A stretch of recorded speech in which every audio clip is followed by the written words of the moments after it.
महापुरुषों ने कृतघ्नवध पर प्रबल प्रहार किया है, जो कि व्यष्टिवध से समष्टिवध तक दुखदायी है। ज्ञान गुरु पे चुराए लियो, दिन दोयक तस्कर सेठ थयो। जलपोख बिना वृक्ष कैसे बधे, फूल फल फूल नहीं कुमलाए गयो। जननी बिछड़िया विकलापना, बालक क्षीण शरीर पुष्ट भयो। कहे राम चरण ऐसे गुण मेट के, कृत घनी सुख कौन लयो। परात्पर पूर्ण ब्रह्मा परम प्रेमास्पद परमानंद कंद, आनंद हूँ के आनंददाता, सुख का सागर राम है। सत्यम अनंत ब्रह्म परमात्मा के पावन चरणों में प्रणाम। अध्यात्म अवतार पुण्य श्लोक तपश्चरण श्याम दाम ताप तितिक्षा निधिध्यासन प्रेरणा स्त्रोत, महाप्रभु के कल्प वृक्षमय प्रणम्य पाद पद्मों में श्रद्धा भक्ति प्रीति पुरस्सर प्रणिपात करते हैं।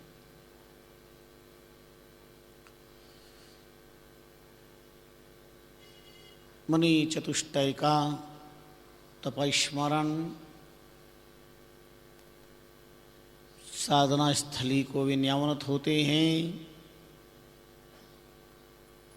करोड़ों रामोच्चारण इस तीर्थ भूमि पर हुए हैं, अनगिनित।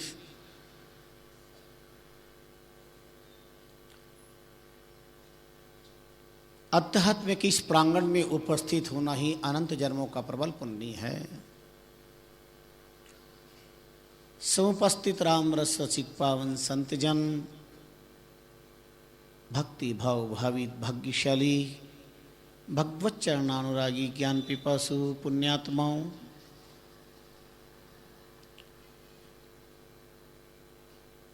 एक है कृतज्ञतावाद और एक है कृतज्ञतावाद। संसार का आज का पावन प्रसंग बहुत ही वर्तमान युग में ज़्यादा ही चिंतनीय है, विचारणीय है। कृतज्ञ कहते हैं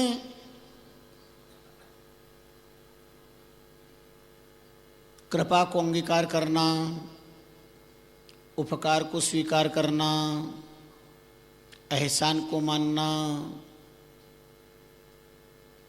मातृ पितृ अनुराग से कृतार्थ होना, गुरु कृपा से धन्य धन्य होना, ये कृतज्ञतावाद है। बहुत कृतज्ञ हैं हम परमात्मा के।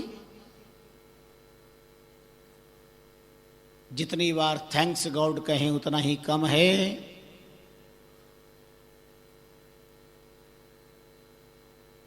आपको कहीं जाना है, अचानक आपका कोई प्रिय व्यक्ति साधन लेकर निकले और आपके भाई साहब जरा मुझे भी स्कूटर बिठा के ले जाओ, आगे छोड़ देना। और अगर वो बिठा करके आपकी निर्दिष्ट स्थल पर पहुंचा दे तो आप उसे थैंक यू कहते हो, धन्यवाद देते हो। आपने बड़ी कृपा करी, आपको बड़ा कष्ट हुआ, हम उसके प्रति कृतज्ञता प्रकट करते हैं। परमात्मा ने हमारे लिए जीवन पर्यंत 11 नंबर की टैक्सी दी है, उसके प्रति कृतज्ञता व्यक्त करो। परमात्मा तेरी कितनी बड़ी कृपा है। किसी भी कंपनी की कितनी भी महंगी गाड़ी हो, उस पर बैठकर आप दरवाजे तक ही जा सकते हो, पर ऊपर तो आपको ही चलना पड़ेगा। मंदिर के द्वार तक जा सकते हो, पर मंदिर के अंदर तक तो आपको 11 नंबर की टैक्सी से जाना पड़ेगा। संदेश पहुंचाना है, अर्जेंट मैसेज है, जरूरी बात करनी है, साधन आपके पास नहीं है, पर कोई आपका प्रिय व्यक्ति मिल जाए, भैया ये फ़ोन लगा देना, मुझे लगाना याद नहीं है, जरा जरूरी बात करनी है, वो आपको मोबाइल से बात करवा दे, फोन से बात करवा दे, आप कहते हो धन्यवाद। कष्ट तो आपको हुआ, बड़ा कृपा करी आपने, आप कृतज्ञता प्रकट करते हैं, हम आपके ऋणी हो गए हैं। उस परमात्मा के प्रति कृतज्ञता प्रकट करो। टॉप कंपनी का टेलीफोन दिया है, अगर इनमें इस टेलीफोन में भगवान के द्वारा दिए गए टेलीफोन में 144 धारा लग जाए, टेलीफोन में भगवान के टेलीफोन अगर बंद हो जाए तो विज्ञान के बहुमूल्यवान टेलीफोन लेकर के भी हेलो हेलो हेलो पूरे शरीर को हिला दो, कोई फर्क पड़ने वाला नहीं, क्योंकि भगवान का ही टेलीफोन बंद है। तो दूसरे टेलीफोन क्या करेंगे? भगवान को धन्यवाद दो कि तूने बहुत अच्छा टेलीफोन दिया है। अचानक अंधेरे में कोई तुम्हें टार्च ला के दे दे तो आप कितने खुश होते हो, धन्यवाद देते हो। भगवान ने इतनी बढ़िया टार्च दी है, फ्रंट लाइट, इतनी बढ़िया टार्च दी है, थैंक्स गॉड। एक बार तो बोलो धन्यवाद परमात्मन, तूने हमको ये दी है। दृष्टि नहीं है तो सृष्टि नहीं है, यावत दृष्टि तावत सृष्टि, और याद इस दृष्टि ताद इस सृष्टि। आंख के बिना जगत सोना है। अगर आंख चाहिए तो नेत्रदान करो। कुछ लोगों की धारणा है कि अगर आंख दे देती तो अगले जन्म में अंधा बनना पड़ता है। यह है अवगुणग्राही आत्मा, ये कृतज्ञ व्यक्ति के विचार है, कृतज्ञ व्यक्ति के नहीं है। यहां तो हजारों गुना मिलता है, शास्त्र कहते जो दोगे हजारों गुना मिलेगा।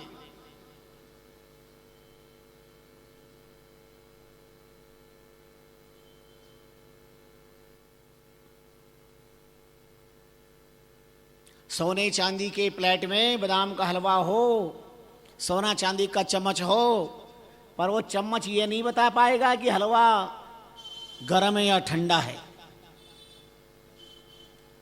स्वर्ण पात्र में गरम गरम बादाम का हलवा और स्वर्ण चम्मच से अगर आप ग्रहण करते हैं, पाते हैं, तो वो नहीं बताएगा। बहुत गरम गरम उठा तो सकता है, जीवान पे डाल दिया, पर ये लाली बई चीख पड़ेगी, ये कहेगी गरम है। लेकिन भगवान के द्वारा दिए गए ये चम्मच, सीधा ओरिजिनल स्पून, ये इन चम्मच को देखो भगवान के दिए हुए, ये चम्मच बताते हैं पदार्थ ठंडा है कि गर्म है, ये बताते हैं। ये सोने चांदी से भी चम्मच बढ़िया है। अगर ये चम्मच काम ना करे तो सोने चांदी के चम्मच को सेंध लगा के चाटो। ये चम्मच काम नहीं करे तो पकड़ोगे कैसे? ये भगवान के चमचे। बहुत ज्यादा कोई किसी के आगे पीछे घूमता तो क्या कहते हैं? ये भाई उसका चमचा है। और ये ऐसा शब्द है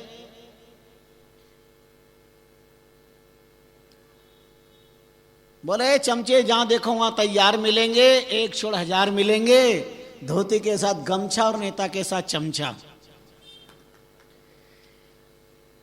ये भगवान की दिए हुए चम्मच है।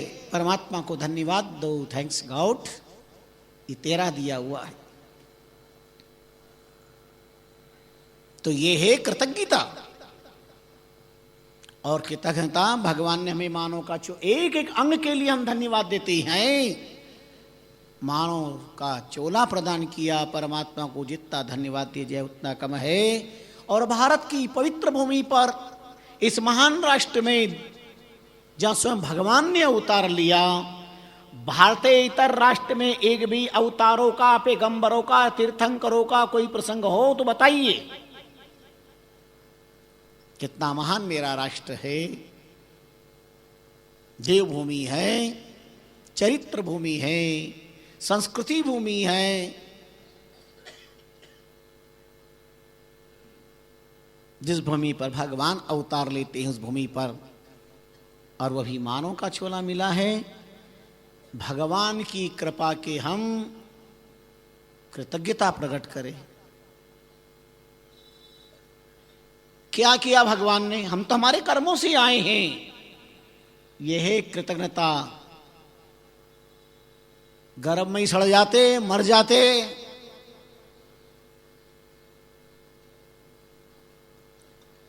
ऊंधे शीस ऊर्धे पांव, तहां जठरा अग्नि को बहुताओ। तामे कृमि चूटिया खाए, तहां तुर हरि को ध्याए। हम चौड़े बाजार संखड़ा, जननी के जठर में 9 माह पर्यंत कितनी दारुण व्यथा होती है। उस समय सत्ता, शक्ति, संपत्ति, माता पिता, भाई, बंधु, मित्र, पुत्र, कलत्र, ये सब याद नहीं आते और न ये साथ देते हैं। एकमात्र परमात्मा ही याद आता है। गर्भ कौल काठा किया, जीवदान दे मुझ। 8 पहर 64 घड़ी, साईं सुमरूं तुझ। 8 पहर सुमिरत रहूं, साईं श्वासो श्वास। अर्ज करूं कर जोड़ के, मेटो राम त्रास। जननी के जठर में जीव कितनी करुणा करता है नाथ।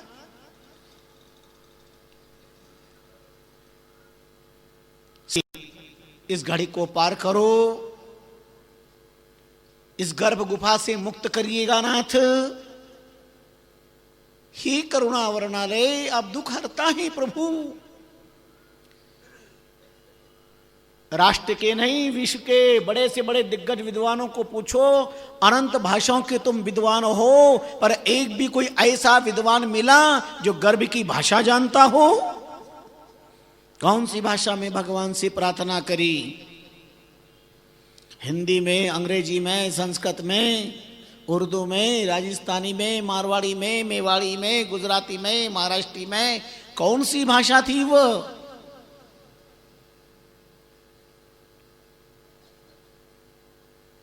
बड़े बड़े वेद की शास्त्र की घुटने टेक देती हैं जब गर्भ की भाषा की बात आती है।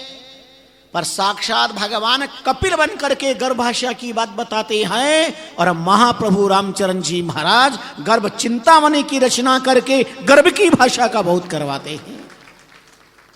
गर्भ चिंतामणि ग्रंथ बहुत कष्ट कर पाइयो मनुष्य जन्म अवतार, ताई सुफल कर लीजिए भज के सिरजनहार।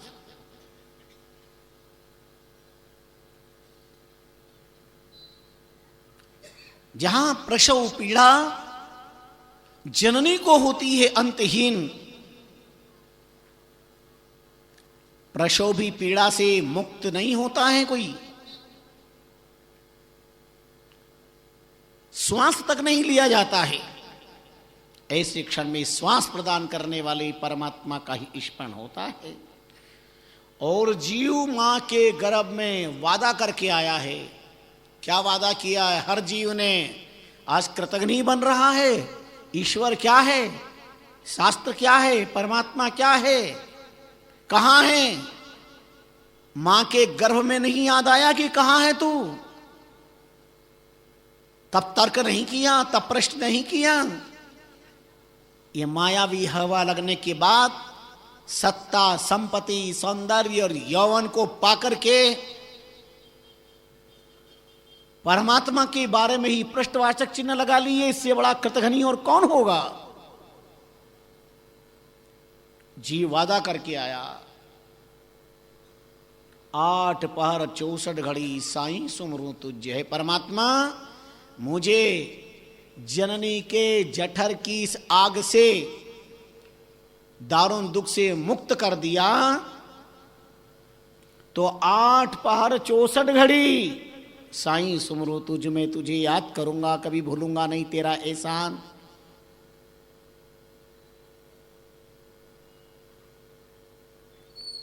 आठ प्रहर, 4 प्रहर दिन के और 4 प्रहर रात के, यानी रात दिन में तेरे को याद करूंगा। बताओ कितने लोग हैं? रात दिन तो बहुत बड़ी बात है, सुबह शाम कितने लोग राम राम करते हो? आधी रात को तो बहुत मुश्किल बात है। सुबह शाम सब ही कहता है राम ही राम, आधी रात पुकार सी कोई खाना जात गुलाम, सुबह शाम सभी कहते राम ही राम। आधी रात पुकार सी कोई खाना जात गुलाम। इस भोगों की दुनिया में व्यक्ति रात भर भोगों को याद करता है, पर भोग प्रदान करने वाले भगवान को याद नहीं कर पाता, प्रभु को याद नहीं कर पाता।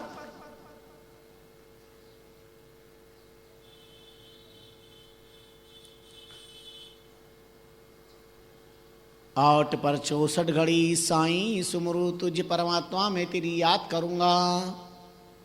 और कर क्या रहा है अब? 8 पर 64 घड़ी संपत्ति सुमरू तुझ, 8 पर 64 घड़ी सत्ता सुमरू तुझ, 8 पर 64 घड़ी टीवी सुमरू तुझ, 8 पर 64 घड़ी बीवी सुमरू तुझ। अब परमात्मा की जगह परमात्मा को छोड़कर सारी दुनिया बैठ गई। यह है कृतज्ञता, यह परमात्मा के प्रति कृतज्ञता है। हम एक पल का ऋण नहीं चुका सकते परमात्मा के। कृतज्ञ मत बनो।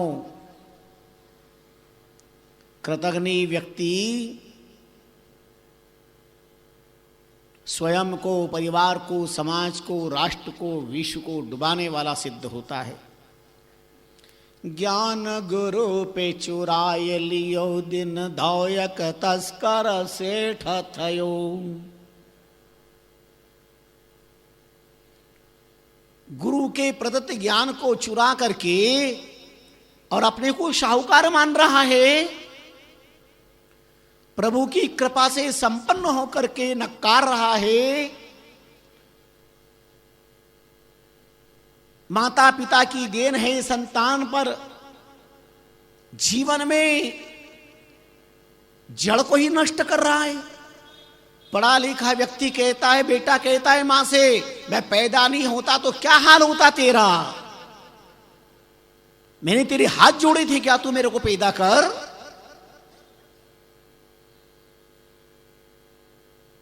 कितना ऋणी है व्यक्ति। लेकिन कृतज्ञता ये ऐसी अज्ञान जन विचारधारा है जो व्यक्ति के प्रत्येक प्रगति के पथ में बाधा है, बाधक है।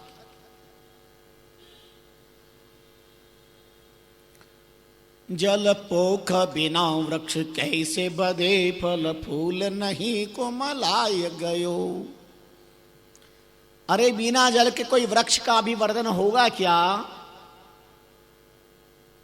जल ही वृक्ष का आधार है, जगत का आधार है, जीवन का आधार है।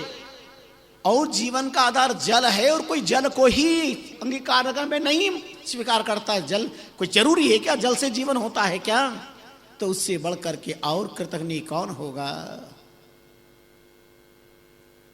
जल पोख बिना वृक्ष कैसे बधे, फल फूल नहीं कुमलाए गयो। उस वृक्ष में न फल प्राप्त होगा ना फूल प्राप्त होगा, और यहां तक कि वृक्ष नष्ट हो जाएगा जलविहीन अवस्था में। कैसे?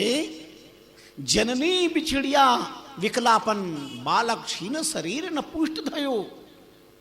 जननी का दूध प्राप्त ना हो तो बालक का शरीर समृद्ध नहीं होगा। कहे राम चरण ऐसे गुण मेटे के कृत गणेश को कौन लयो। महाप्रभु रामचंद्र जी महाराज फरमाते हैं, माता पिता गुरु शास्त्र ईश्वर आदि के द्वारा प्रदत्त गुण को प्राप्त करके उसको स्वीकार न करना, नकार देना, अनुग्रह को भूल जाना, कृपा को विस्मृत कर देना, इस संसार में दावे से श्री महाराज ने कहा है, कहे राम चरण ऐसे गुण मेट के कृत घनी सुख कौन लयो। क्या कृत घनी को कभी सुख मिला है? जिसने मां बाप की सेवा की है तो कल उनकी भी संतान उनकी सेवा करेगी, वरना पानी का एक गिलास पिलाना वाला कोई मिलेगा नहीं दुनिया में। बहुत दुर्लभ बात है।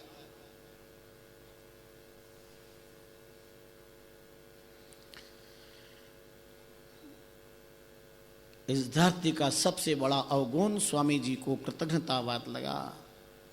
एक कृतघ्नी व्यक्ति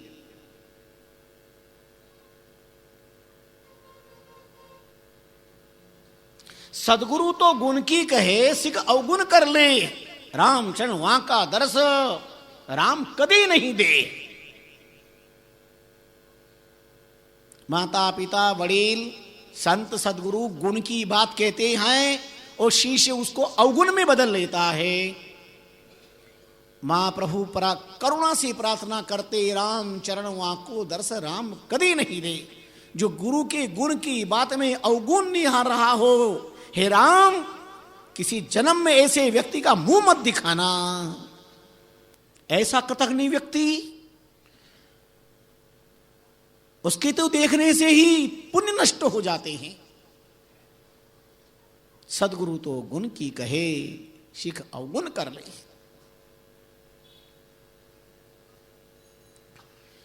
इतने सारे इतने प्यारे प्यारे उदाहरण दिए हैं, आपको जितने श्रवण करा जाए उतने ही काम है, कम है। अवगुण दावे अपना परगुण लावे दोष, रामचरण वे प्राणियां कदे न पावे मोक्ष।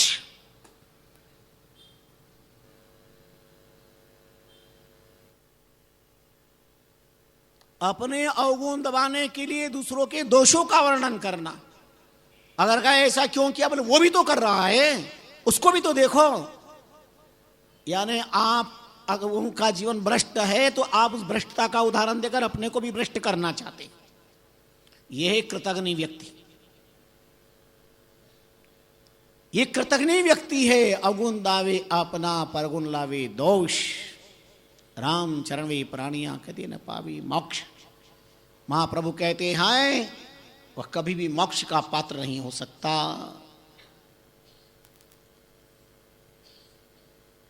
अवगुण ग्राही जीव की सुनाऊं संत एक बात, गुण छाड़ अवगुण गहे तज अमृत विष खात। तज अमृत विष खात हरि हृदय नहीं धारे, कुबुद्धि कांच कर गह हाथ ते हीरा डारे।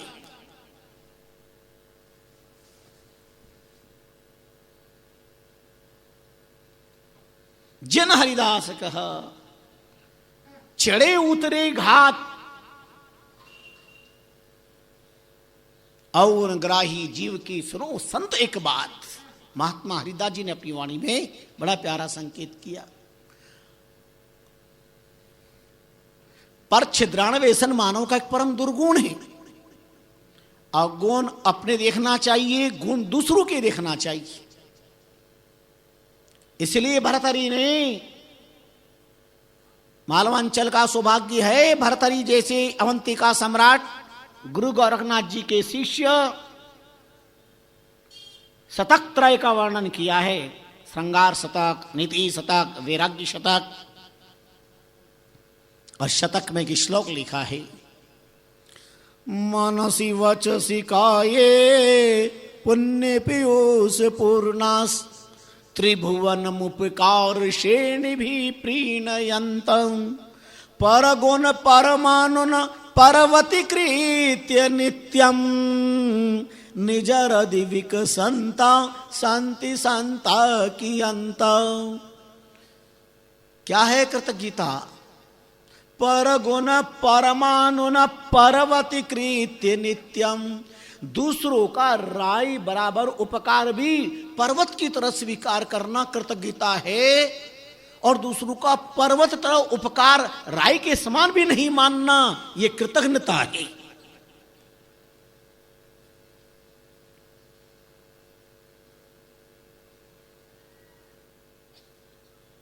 निगुणों गुण माने नहीं, कोटि करो समझाए, कोटि करो जो कोई। दादू सब कुछ सौंपिए फिर भी बेरी होए। जो अवगुण ग्राही है, कृतज्ञ व्यक्ति है, वो गुण को स्वीकार करेगा ही नहीं। वो चलने के समान है। मातृशक्तियों तुम्हारे चौके से उठाया वेदांत, ज्यों कण तज चालनी कुकस रखे लुभाए।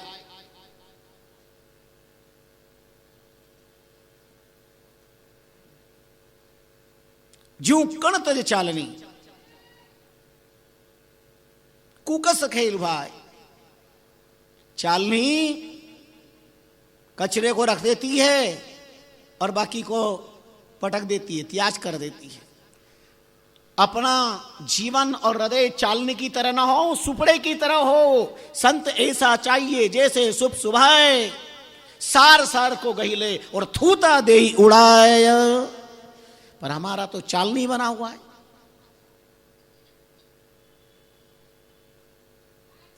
ग्राह्य को त्याज, त्याज को ग्राह्य। ज्यों कण तज का चालनी, कुकस रहे लुभाए। रामचरण नुगुरु प्राणी, गुण को समझे नाय। नुगरा वो नहीं है जिसने गुरु मंत्र नहीं लिया, नुगरा तो वह है जो गुरु की आज्ञा का पालन न करे, गुरु के ज्ञान को आत्मसात न करे, गुरु के बताए रास्ते पर न चले।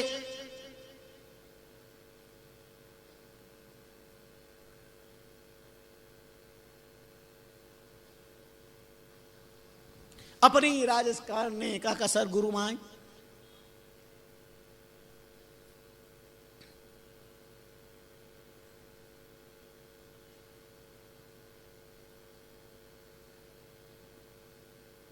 दूध गौ का स्तन में चीचड़ पीवे नाई, रामचंद्र राता रता। कहा कहे समझाए। गौ माता सबको दूध प्रदान करती है, पर गौ स्तन समीपस्थ चीचड़ रक्तपान करता है। गौ माता तो उसे रक्त भी प्रदान करती है, पर जहां दूध जैसा गुण मिल रहा है उसको त्याग करके रक्तपान करता चीचड़। इस संसार में चीचड़ न्यायीन भूत प्राणी है, जो शास्त्र के मंत्रात्मक अमृत दूध को प्राप्त नहीं करना चाहते, कुतर्क के द्वारा वितंडावाद करना चाहते हैं ईश्वर के बारे में, संस्कृति के बारे में, वह कृतघ्न व्यक्ति है।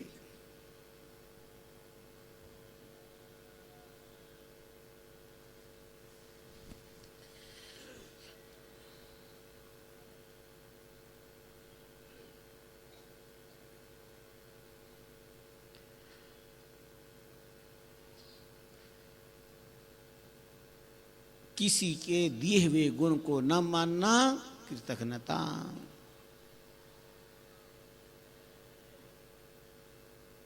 और ऐसा कृतघ्नी व्यक्ति के बारे में जब धरती से पूछा गया, हे पृथ्वी माता कैसी हो तुम, कुशल तो हो?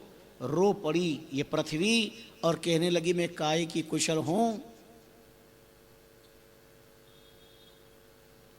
पृथ्वी की अंतस्थल का कारुण्य रूप देखिए, करुणा देखिए। ये भूमि कहती है, धरती माता कहती है,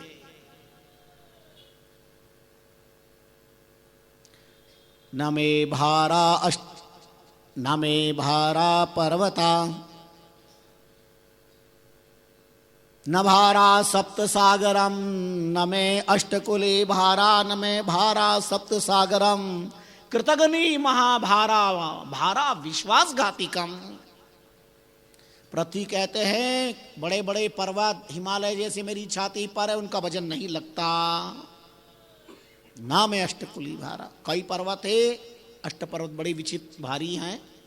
भागवत के पंचम स्कंद के अंदर, भागवत में पंचम स्कंद के उत्तरार्ध में भूगोल खगोल के अंदर हमारा भूगोलीय और खगोलीय ज्ञान बताते हुए शास्त्रकारों ने अनंत पर्वतों का राष्ट्र भारत राष्ट्र बताया है, अनंत नदियों का राष्ट्र भारत राष्ट्र बताया है।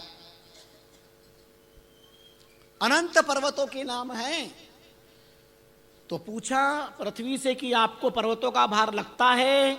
बोले नहीं, पर्वतों का कोई वजन नहीं लगता, थोड़ा सा पत्थर थोड़ी देर उठा के तो रखो हाथ में, लगता कि नहीं पता चल जाएगा। लेकिन बड़े बड़े दिग्गज सुमेरु हिमालय आदि जैसे पर्वतों को ये भारत मां, ये धरती अपनी छाती पर रखती है, पर वजन नहीं लगता। तो पूछा अच्छा हे पृथ्वी माता, समुद्र का तो वजन लगता होगा, एक गिलास पानी अपने हाथ में कितनी देर रख सकते हो? अगर आप जल पिला रहे हैं, अगले को थोड़ी देर है तो आप वहां पटक देंगे, लोटा रख देंगे, पी लेना ही रखा है, कब तक लेकर खड़े रहे हम। एक थोड़ी देर जल लेके खड़े हैं आप सेवा में, तो आपको कितना सल चढ़ जाता है। धन्य है ये पृथ्वी माता, समस्त नदी और समुद्रों को अपनी छाती पर स्थान देती है।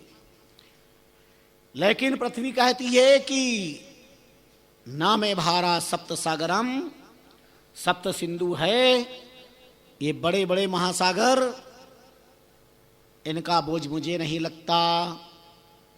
तो जिज्ञासु ने पूछा, वीर बोझ किसका लगता है? बोले कृत्यघ्नि महाभारा। जो कृतघ्नि व्यक्ति है, माँ बाप की कृपा को कृपा नहीं, गुरु की कृपा को कृपा नहीं मानता, किसी के कार्य का एहसान स्वीकार नहीं करता, ऐसे व्यक्ति का बहुत बड़ा बोझ मुझे लगता है। और भारा विश्वासघातिकम, और जो विश्वासघात करने वाले व्यक्ति है उनका सबसे बड़ा भार मुझे लगता है, सबसे बड़ा भार लगता है।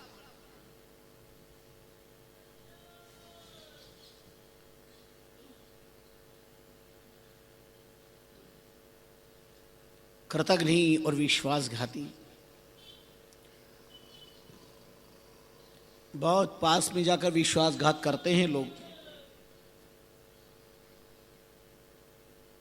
विश्वासघात का मतलब है आपको संपूर्ण प्रकार से विश्वास दिलाकर फिर आघात करना, विश्वासघात है।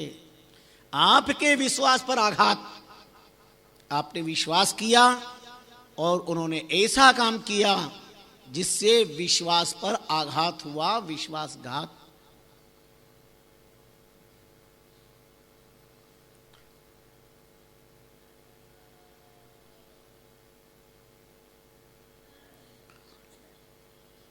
कितना विश्वासघाती ये कृतघ्नि व्यक्ति है, क्या उदाहरण दें। एक व्यक्ति चला जा रहा था एक गांव से दूसरे गांव,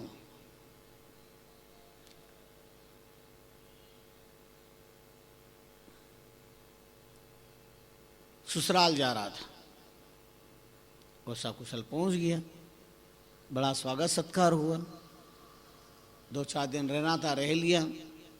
वापस लौटा तो लौटने में विलंब हो गया। तो जब लौट रहा था तो एक गांव से दूसरे गांव जाने के लिए बीच में कुछ जंगल पड़ता था, जंगल जरा भयावह था। अब विलंब होने के कारण भुवन भास्कर सूर्य नारायण भगवान अस्ताचलगामी हो गए। अंधकार का साम्राज्य प्रारंभ होने लगा और थोड़ी देर में तो साईं साईं करने लगा, भयावह आवाज भी आने लगी। घबराया, क्या करूं, अब क्या होगा मेरा,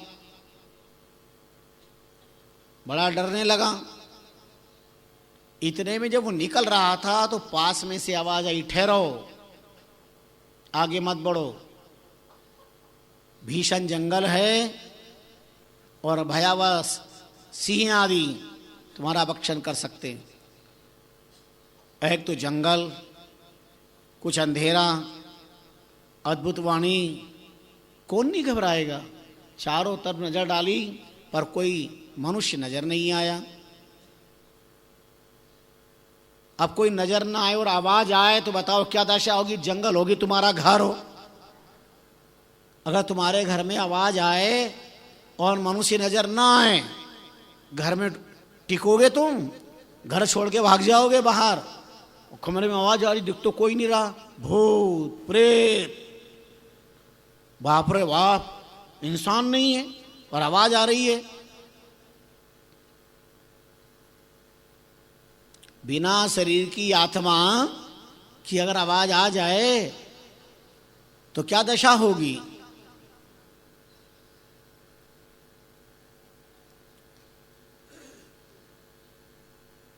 पुनः आवाज आई, घबराओ मत, इधर देखो, ये मैं झाड़ बोल रहा हूं, मैं चंदन का वृक्ष हूं, इधर देखो, बिल्कुल जहां तुम निकल रहे बिल्कुल पास में मैं जगह करता हूं, तुम अंदर बैठ जाओ। और विराट चंदन वृक्ष ने अंदर खो बना दी, इंसान अंदर प्रवेश कर गया, बैठ गया, वृक्ष फिर एक हो गया, केवल ऑक्सीजन विंडो थोड़े से छेद रखे, हवा आती रहे। और थोड़ी देर में जो कुछ घटना घटी, कांप उठा उसका शरीर, कहीं तो भयावह व्याघ्र की गर्जना, कहीं चीते घूम रहे हैं, कहीं भालू घूम रहे हैं, और थोड़ी देर में गर्जना करता हुआ सिंह इधर से उधर। अब इनको मनुष्य की गंध आ रही है पर मनुष्य नहीं दिखाई दे रहा है। चीख रहे हैं, चिंगाड़ रहे हैं, भयावह गर्जना कर रहे हैं। सिंह की गर्जना से आदमी कांपता क्या है, पछाड़ खा के गिर पड़े। सिंह गर्जना है। अब वो सिंह वृक्ष के आसपास घूम रहा है पर मनुष्य नहीं दिखाई दे रहा है, गंध तो आ रही। थैंक्स गॉड, परमात्मा बहुत धन्यवाद तेरा। राम राम राम राम राम कह करके रात बिताई। अच्छे अच्छे को मौत के समय में परमात्मा याद आ जाता है, वैसे याद आए ना आए।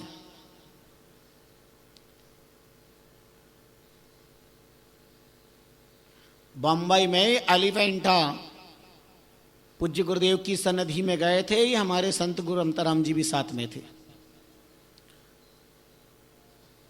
गुरुदेव की सन्निधि में बंबई एलिफेंटा 1 महीने प्रवचन किया था, वहां भ्रमण करने गए बहुत वर्षों पहले। पर जब लौट करके आए तो समय अधिक हो गया था, एक लास्ट स्टीमर बचा था। जितने भी थे उसी के अंदर बैठ गए। बैठना ही पड़ता है, क्या करता है, रात कौन रहे वहाँ। चारों तरफ खारा पानी है पर पांडवों के बनाए हुआ कुआं में केवल एक जगह मीठा जल है, बाकी समुद्र ही चारों तरफ। वारे प्रभु क्या तेरी लीला है। अब शाम को लौटे तो वो स्टीमर भी हाथ लगा तो ऐसा लगा खतरनाक टूटा फूटा, और जो था उसे ही जाना तो था। तो जब बैठे तो उसके अंदर कई लोग बैठे, दातुन युवा भी थे इस्लाम, और वो बड़ा धर्मकार संत का मजाक उड़ा रहे थे। गुरुदेव जैसे समर्थ पुरुष विराजमान कुछ नहीं बोले।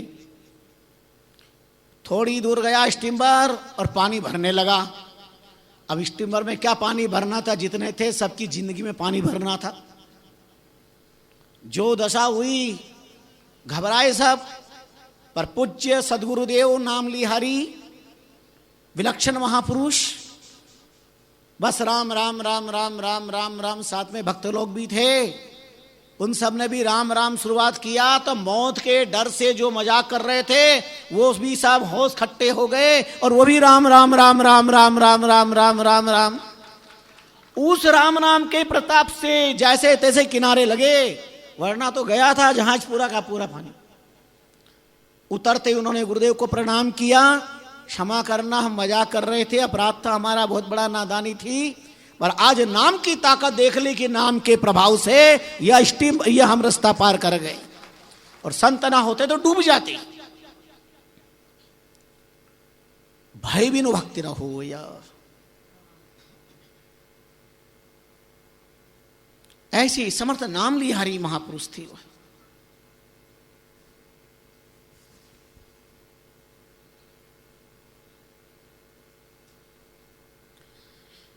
बड़े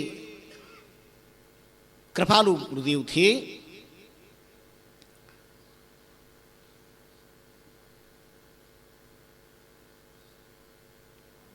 मृत्यु का भय कैसा होता, hand bear death children bear to go in the dark.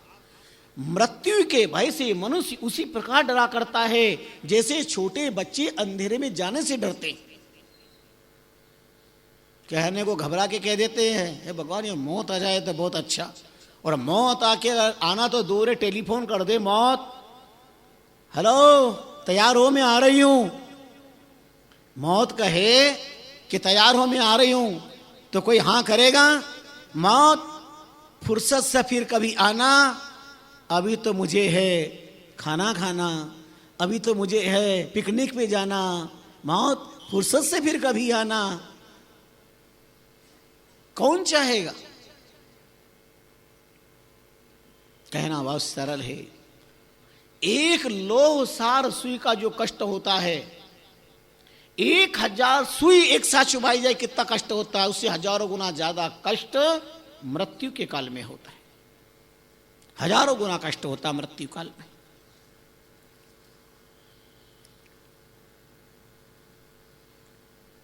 इतना सरल नहीं है मृत्यु का क्षण। इसलिए life is art but death of art. जीवन एक कला है तो मृत्यु भी एक कला है। मरना भी सीखो,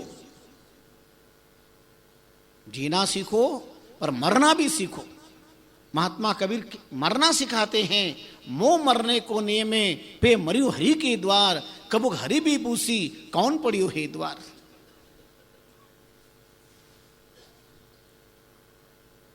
चाहे जब मत मरो, चाहे जहां न मरो, चाहे जिस पे मत मरो, चाहे जैसे मत मरो, चाहे जब मत मरो, मरना भी सीखो।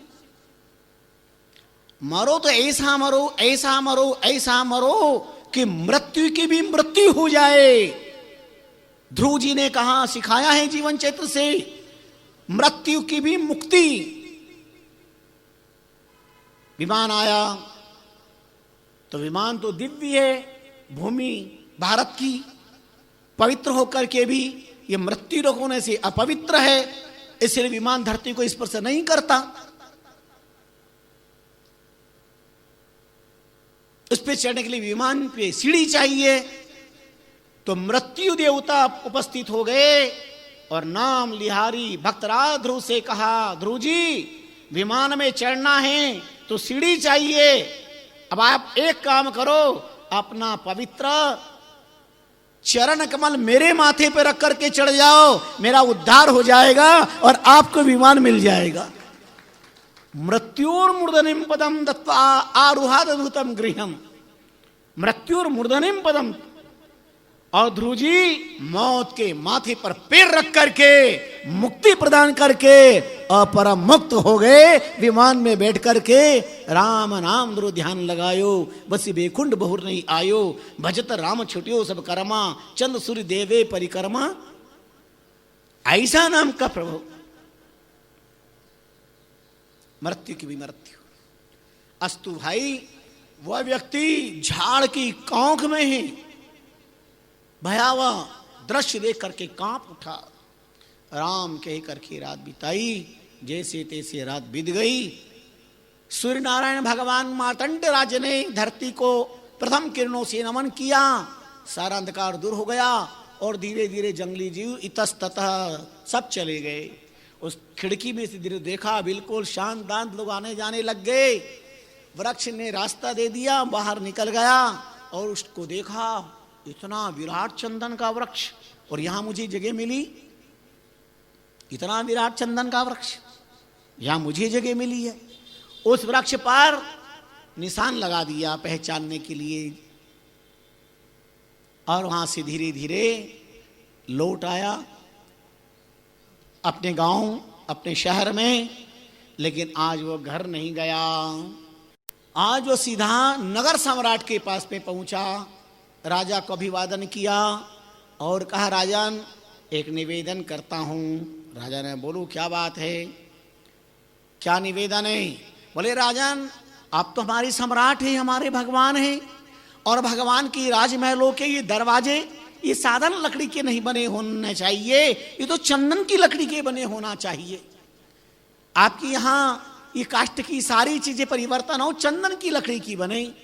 राजा ने कहा बात तो ठीक है, पर इतना सारा चंदन हम लाए कहां से?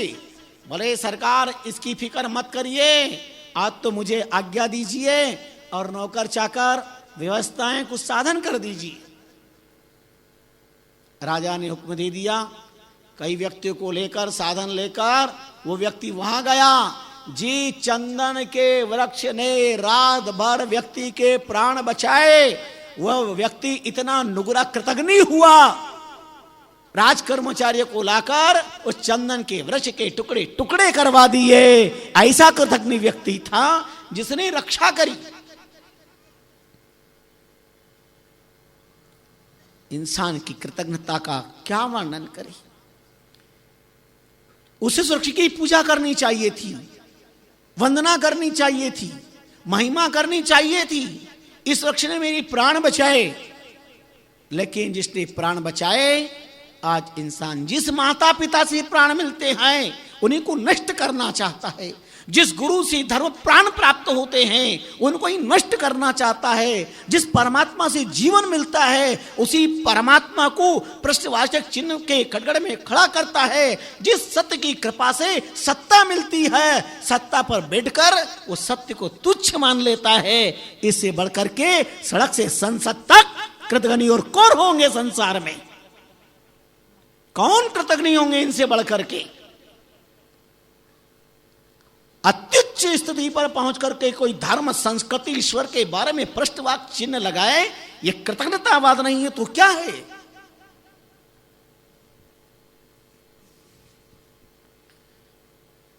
कृतज्ञ न बनिए, कृतज्ञ बनी, कृतज्ञ न बनी। हम अपने शरीर के चमड़े के 7 जन्म तक पादत्राण बना करके माता पिता को पहनाए, फिर भी उनके ऋण से मुक्त नहीं हो सकते, नहीं हो सकते, नहीं हो सकते। कौन माता पिता के ऋण से मुक्त होगा? कौन गुरु के ऋण से मुक्त होगा? कौन इस राष्ट्र के ऋण से मुक्त हो सकता है? कितने एहसान हम पर है परमात्मा के, गुरु के, माता पिता के। हम बहुत ऋणी हैं। शांत दांत चित्त से, ठंडे दिमाग से विचार करें।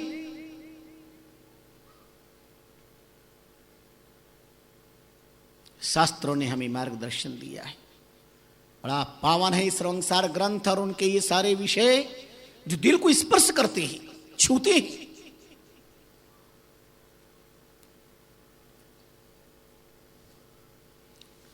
यत किंचित भी कोई हमारे प्रति अगर उपकार करता है, यावत जीवन उसे कभी ना भूले, यावत जीवन ना भूले। हम किसी के प्रति उपकार करें, भूल जाएं, कोई हमारे प्रति अपकार करे, भूल जाएं, अपने किए हुए उपकारों को पुनश्च पुनः स्मरण न करें, बार बार याद करके सामने वाले पर ऐसा न जताएं। परमात्मा ने इस योग्य बनाया कि हम किसी की सेवा कर पाए। भूखे को 2 रोटी, प्यासे को अगर हमने जल सेवा में हाजिर किया है, यह हमारा सौभाग्य है कि तुम्हें कोई प्यासा मिला जिसे तुम पानी पिला सके हो, कोई भूखा मिले जिसे तुम रोटी खिला सके हो। यह भगवान की कृपा है। पर आत्म प्रशंसा के पात्र मत बनिए। अपना जीवन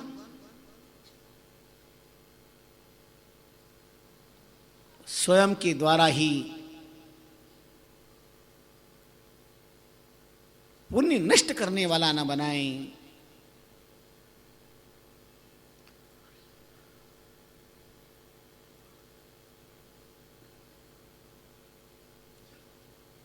आओ कृतज्ञता का एक उदाहरण और स्मरण कराते हैं, बड़ा प्यारा। हंस का नाम आप लोगों ने सुना है, कोई भाग्यशाली होंगे तो देखा भी होगा।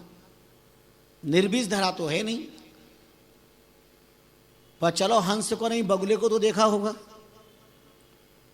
अच्छा, जलाशय के किनारे पर, नदी के किनारे पर अगर तुमने कभी बगुलों को देखा हो तो बगुला एक पैर पर खड़ा रहता है जल के किनारे, घंटों तक खड़ा रहता, एक पैर हिलता डुलता भी नहीं है, और उसके आसपास मछलियां घूमती रहती है, और वो ऐसा चुपचाप आंख बंद करके, मछली है आती है जाती है, कुछ नहीं कहता। बहुत देर बैठे बैठे बैठे बैठे बैठे बैठे जब विश्वास हो जाता है मछलियों को कि अब इसे कोई खतरा नहीं है, ये खतरनाक जीव नहीं है, वो पूरा भाप लेता है, पूरा विश्वास प्रदान कर लेता है। फिर मौका देखकर तुरंत चोंच से यूं पकड़ के ऊपर उछालता है और मुंह फाड़ करके अपने मुंह में ले लेता है।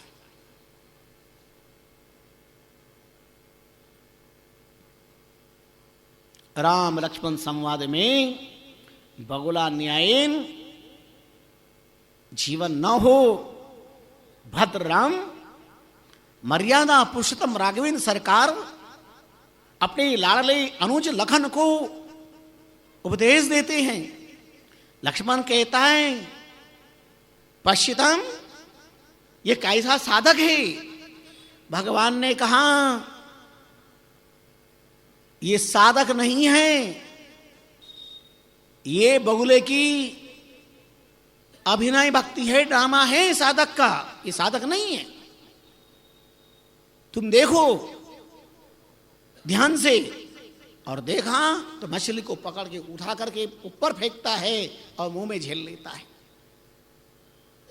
और एक व्यक्ति ने बहुत गौर से इस बात को देखा। जलाशय के किनारे बगुला बैठा है, मछली को पकड़ता ऊपर फेंकता है और मुंह में झेल लेता है। देखा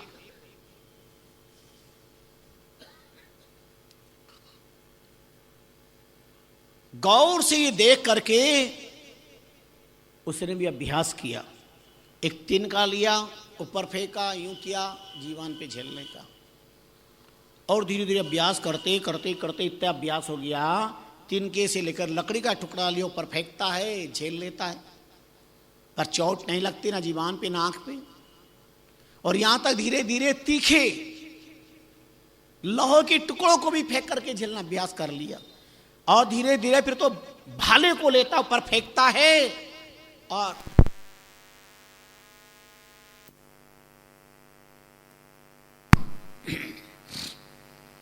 इतना अभ्यास हो गया, इतना अभ्यास हो गया, साधारण इंसान में एक असाधारण इस क्रिया को देखकर लोग प्रभावित हो गए।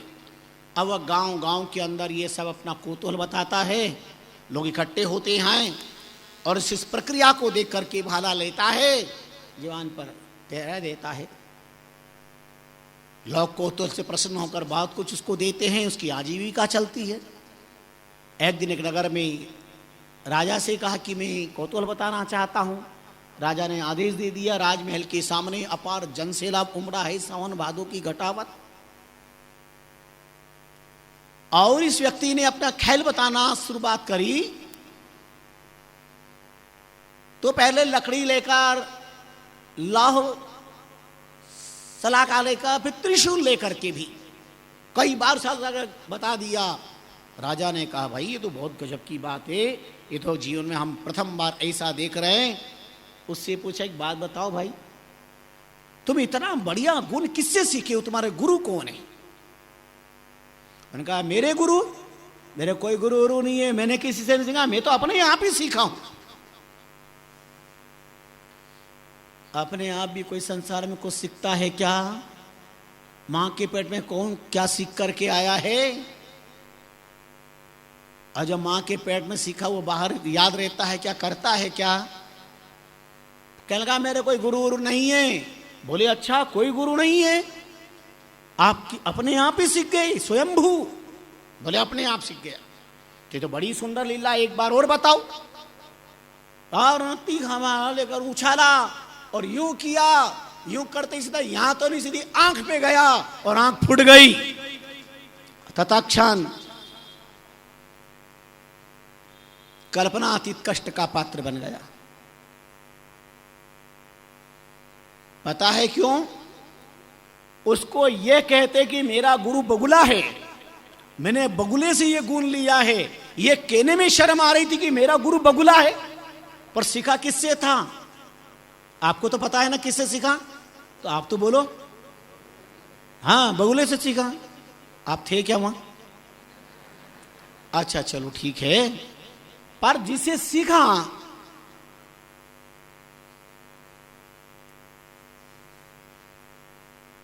उनके गुण को स्वीकार करना नहीं चाहता है, तो मृत्यु को प्राप्त होना पड़ा, कष्ट को प्राप्त होना पड़ा। बगुले का गुण चोरता, मूर्ख मोती ठोर, यूं ज्ञान गुरु पे चुराई ले,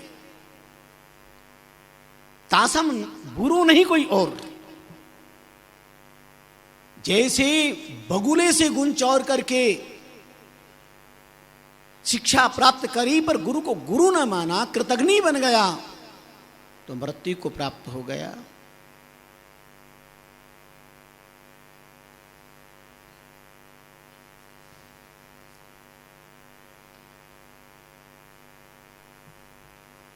अनगिनत उदाहरण प्रमाण शास्त्र में हैं।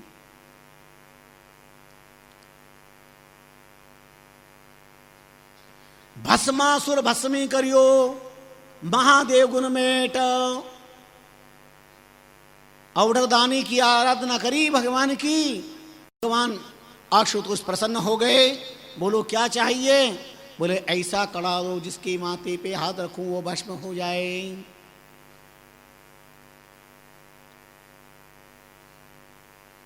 और शकुनी तनई नरकासुर को जो है इसको बस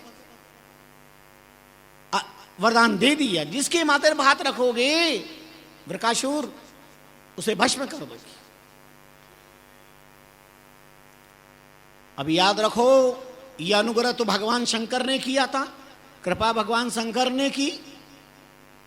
शंकर ने तो विचार किया कि इस समय विश्व सुंदरी तो पार्वती है, एक काम करूं, आजकल इमिटेशन माल बहुत चलता है, आर्टिफिशियल, तो ये जो वरदान दिया कि आर्टिफिशियल तो नहीं है, इसलिए मैं भगवान पे यजमा लूं।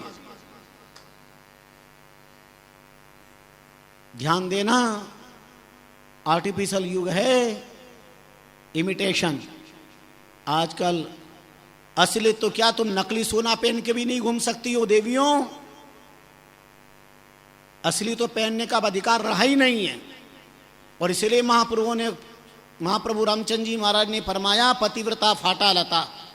ये सोने चांदी से लत करके ये अलंकार केवल पति को रिझाने के लिए, अर्धरात्रि के लिए है, न कि सज धज करके दुनिया को रिझाने के लिए। अब तुम सोने चांदी से लत करके चाहे मने लूट ले तो लूटेंगे नहीं लोग। चमचमाती चैन पहनोगे, फिर दिखाओगे, प्रदर्शन करोगे, ये देखो सोने की चैन, तो बेल मने मार तो लोग लूटेंगे नहीं। वो कैसी चैन है ये तुम्हें बेचैन कर दे।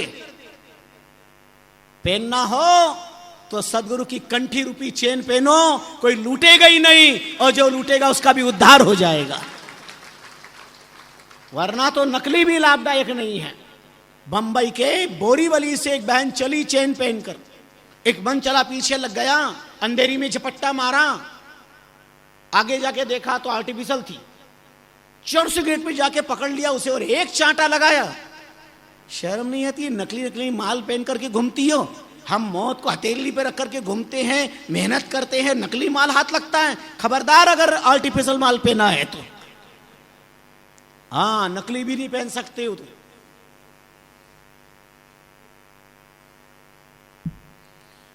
तो उस भस्मासुर ने कड़ा लेकर भगवान के ही माथे पर, जिसने वरदान दिया उसी को भस्म करने का काम किया।